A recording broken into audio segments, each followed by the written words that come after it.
तर खासदार अमोल कोल्हेंवर महानाट्याचा प्रयोग रद्द करण्याची वेळ आली। आयोजकांनी वेळेवर असमर्थता दाखवल्याने आजचा प्रयोग रद्द करण्यात आलाय। वक्फ कायदा आणि पहलगामवरील ट्रोलिंगमुळे प्रयोग रद्द करण्यात आलाय। ट्रोलिंगमुळे कोल्हेंच्या महानाट्याच्या तिकीट विक्रीवर परिणाम झाला।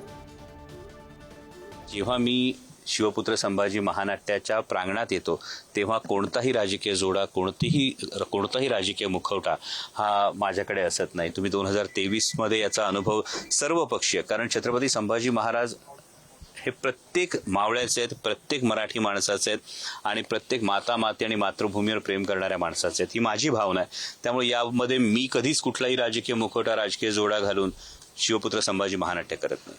कोल्हे साहेबांशी मी खूप त्यांच्याशी बोललो, त्यांना चर्चा केली, बनवणी केली, परंतु ते त्यांच्या मुद्द्यावर अडीक आहे आणि ते स्वतः त्यांनी सांगितलं की आम्ही बरोबर आहोत। आणि म्हणून ह्या महानाट्याच्या माध्यमातून आम्ही काल असं ठरवलं की आम्ही सगळे याच्यातून माघार घेतो आहोत। आमच्यासोबतची सगळी मंडळी जी आहे त्यांनी खूप माझ्या त्या ठिकाणी प्रेशर केलं आणि मी त्यांच्यासोबत आहे।